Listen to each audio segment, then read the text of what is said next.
1. 청소년기의 이해. 최근 개그 소재로 쓰일 만큼 중2병에 대한 관심이 높은데요. 실제 중학교 2학년을 담당하고 있는 선생님과 부모님들은 고민이 많다고 합니다. 도대체 어떤 고민인지 직접 취재해봤는데요. 함께 보시죠. 중1과 중3과 달리 중2는 학교에 적응도 됐고 중학교 기간은 의무 교육이라 퇴학이 안 된다는 것도 잘 알고 있어 더 막무가내로 행동해요. 성적은 울고 있는데 근거 없는 자신감은 하늘을 찔러요. 매일 툴툴거리고 무슨 말만 하면 내 삶에 간섭하지 말라고만 해요.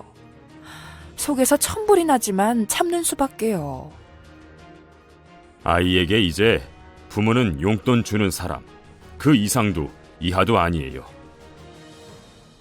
청소년기는 타인의 시선을 과도하게 의식하는 동시에 자기만의 세계에 푹 빠져있는 시기입니다. 인터넷 게임이나 스마트폰 등으로 또래의 자살 소식이나 성인 문화에 노출되고 여기에 학업 스트레스까지 더해지면서 무기력증이나 우울증, 폭력적 성향이나 극단적 선택이 늘어나고 있는 것입니다. 요즘 중2병이라 하며 사춘기 청소년의 모습을 다양한 유머를 섞어가며 표현하는데요.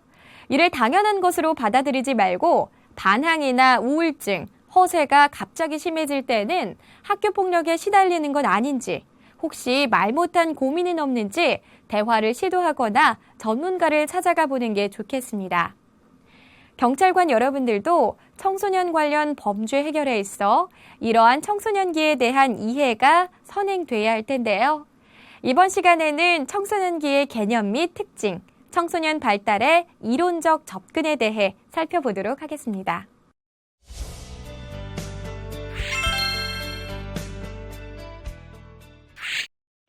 청소년기란 용어는 성장하다 혹은 성숙해가다라는 의미를 가지고 있습니다. 아동기와 성인기 사이에 놓여있는 성장의 시기이자 전환기이고요. 또 불안정과 혼란의 시기인 동시에 우리의 신체적인 측면을 비롯해서 인지적, 심리적, 사회적 측면에서 매우 중요한 변화가 일어나는 시기입니다.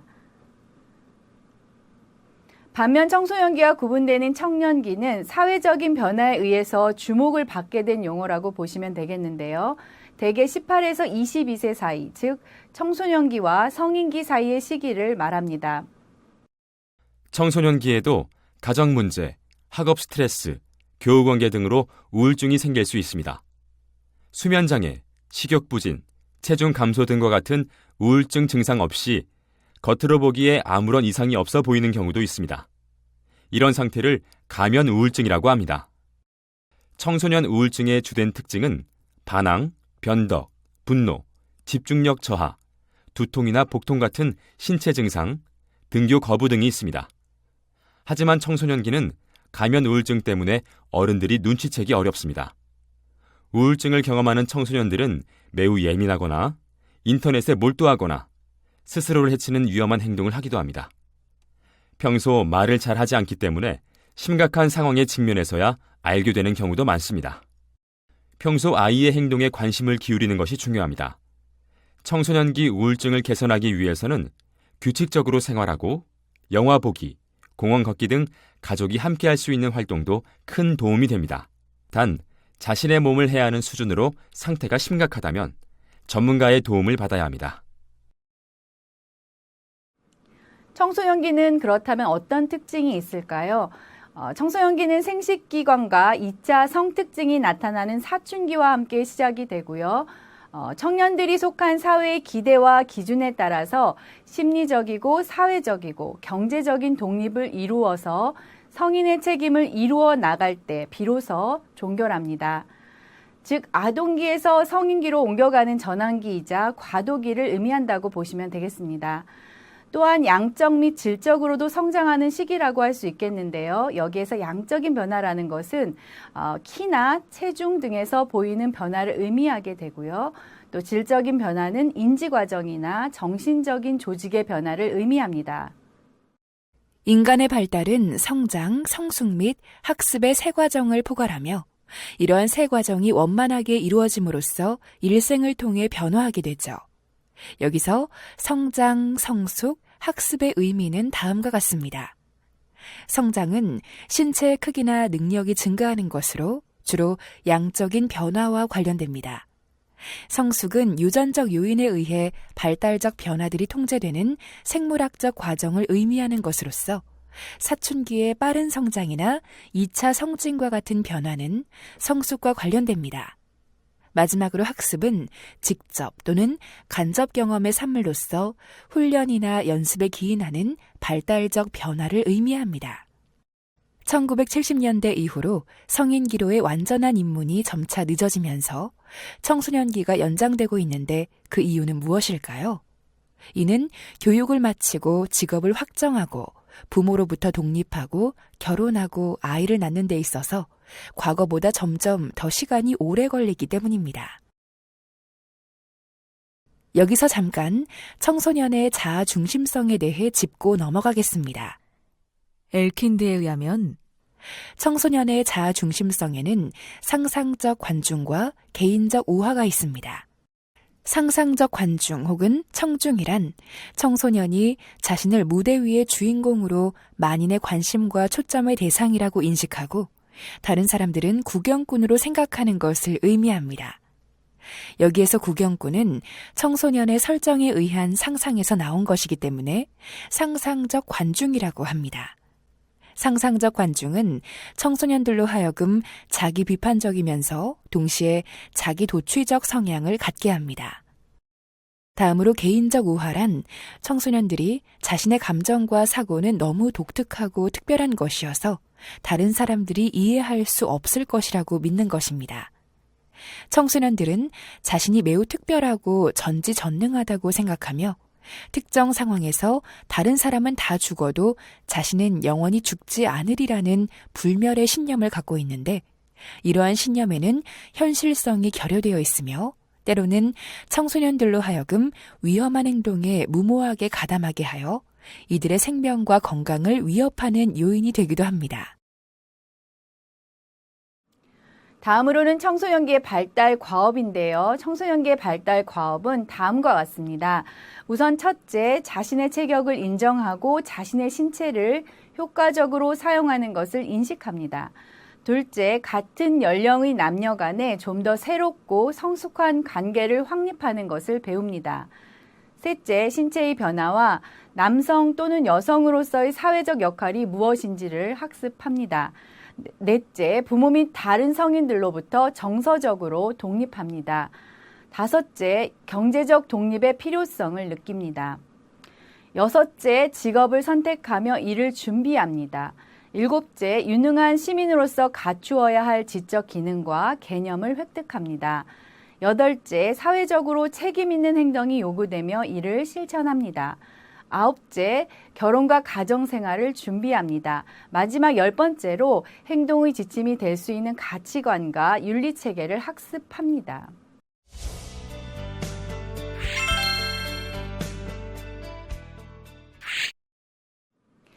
청소년 발달은 생물사회학적 이론, 정신분석 이론, 심리사회이론, 인지발달이론, 사회학습 이론으로 접근될 수 있습니다. 각 이론을 하나씩 자세히 살펴보도록 하겠습니다. 생물사회학적 이론을 주장한 학자로는 스탠리 홀을 들 수 있습니다. 스탠리 홀은 최초로 질문지를 설계하여 과학적이고 경험적인 방법으로 청소년기를 연구하였는데요. 다윈의 생물학적 진화론을 인간 발달에 수용하여 발달에 있어서 유전적 요인을 강조하였습니다. 홀은 인간 발달의 환경보다는 유전이, 양육보다는 천성이 더 결정적인 영향을 미친다고 보았습니다. 또한 홀은 청소년기를 질풍노도의 시기라고 비유하였는데요. 청소년기의 특징적 행동을 사춘기로 인한 생물학적 변화, 심리적 혼돈, 정서적 불안, 사회적 기대 등과 같은 갈등을 경험하는 질풍과 노도의 개념으로 설명하고 있습니다. 청소년기에는 어느 한순간은 기분이 좋았다가 그 다음에는 울적해지고 오늘은 아무런 관심이 없었다가 내일은 엄청나게 감동을 받는 등 정서적으로 불안정한 상태에 있다고 생각하였습니다. 홀은 이러한 질풍과 노도를 정상적이고 자연스러운 발달 특성으로 보았으며 위와 같은 극단적인 정서를 오락가락하는 것은 20대 초기에 가서야 끝이 나며 이러한 특성이 유전에 근거한 것이기 때문에 막을 길이 거의 없다고 보았습니다. 정신분석 이론을 주장한 학자로는 지그문트 프로이트와 그의 딸 안나 프로이트를 들 수 있습니다. 프로이트는 청소년기를 성적 흥분, 불안, 그리고 때때로 성격 혼란이 있는 시기로 묘사하고 있습니다. 사춘기는 유아 성욕이 사라지고 정상적인 성욕이 생기도록 하는 일련의 변화들이 나타나는 시기로 프로이트는 아동기가 끝날 무렵까지 동성부모를 동일시하여 동성부모에게 정서적으로 무척 의존하게 된다고 보았습니다. 그러나 청소년기의 핵심 과제는 독립된 성인이 되기 위해서 이러한 정서적 연대를 끊는 개인화 과정을 거치는 것이며 개인화 과정은 개인의 행동, 감정, 판단 및 사고를 부모로부터 분리시키는 것이 포함됩니다. 프로이트는 추동이론을 주장하기도 하였는데요. 추동이란 인간으로 하여금 어떤 행위를 하게 만드는 정신적인 힘을 말합니다. 물리적 세계에 존재하는 에너지와 비슷한 개념으로 우리의 마음이 어떤 정신작용을 하게 되는 데는 이러한 정신적 힘이 존재한다고 보는 것입니다. 인간의 모든 정신적 행위에는 언제나 기본적인 두 가지의 추동이 연관되어 있는데요. 성적 추동을 의미하는 리비도와 공격적 또는 파괴적 추동을 의미하는 타나토스가 있습니다. 안나 프로이트는 청소년기를 정서적 갈등, 혼란, 방황 등의 개념으로 설명하고 있습니다.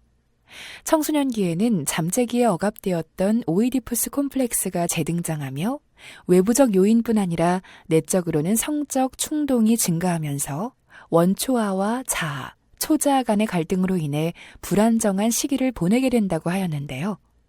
그녀는 청소년들의 혼란과 갈등은 정상적인 발달 과정이며 잠잠하게 청소년기를 보내는 청소년들이 오히려 문제가 있다고 주장하였습니다.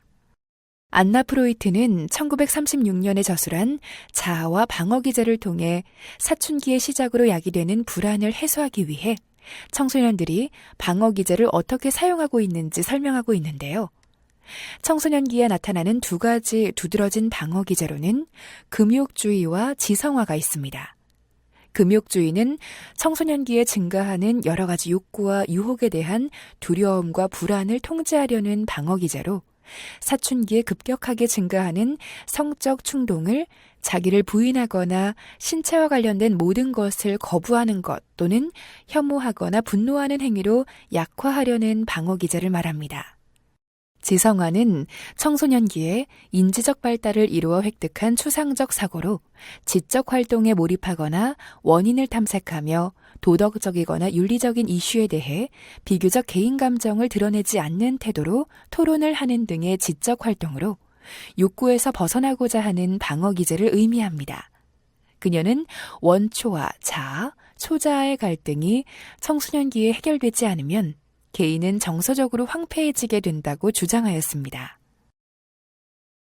에릭슨은 청소년기를 자아 정체감이 형성되는 결정적인 시기로 보았습니다. 그의 발달 이론에서 청소년기는 자아 정체감 대 역할 혼란으로 설명되는데요. 에릭슨은 발달 단계상 청소년기가 중요한 시기이며 청소년기에 획득해야 할 발달 과업은 자아 정체감의 확립이라고 보았습니다. 에릭슨은 자아 정체감이 반드시 질풍노도의 시기를 통해 확립되는 것은 아니라고 보았는데 그 대신 청소년기를 자아 정체감 확립을 위해 자신의 미래에 대한 결정을 잠시 보류하고 진정한 자아를 찾기 위해 탐색하거나 역할 실험을 해보는 심리적 유예 상태로 삼는 것이 바람직하다고 주장하였습니다.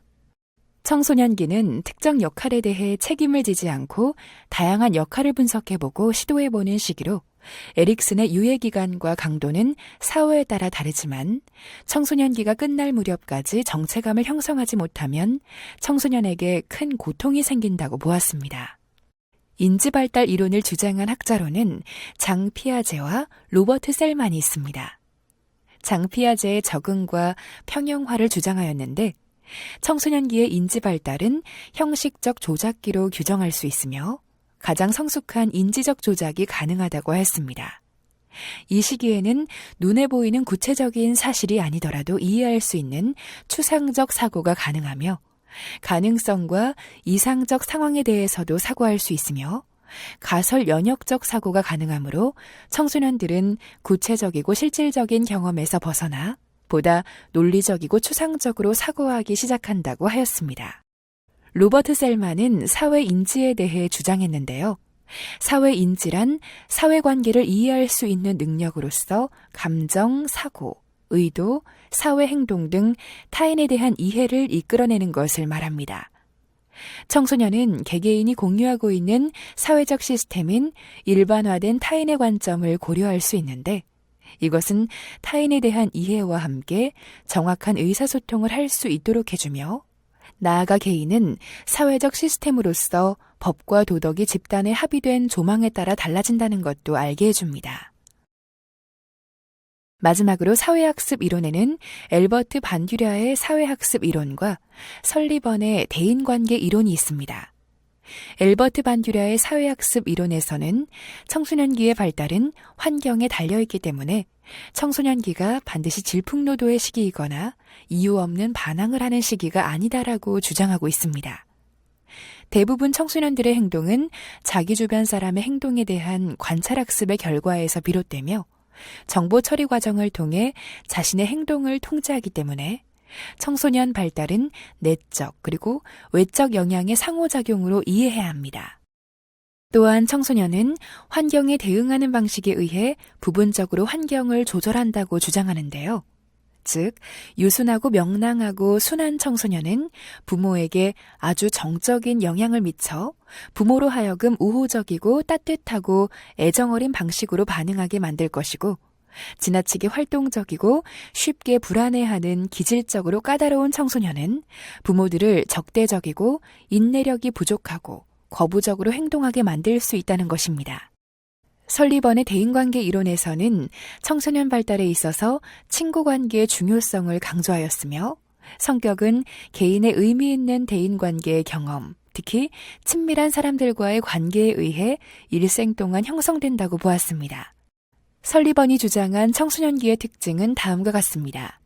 우선 친밀감이 급격히 증가하며 특히 동성의 단짝 친구와 친밀감을 공유하고자 하는 욕구가 매우 강한 시기로서 이 시기에 주로 동성의 몇몇 친한 친구와 친밀한 관계를 형성하는 관계를 단짝 관계라고 지칭하였습니다.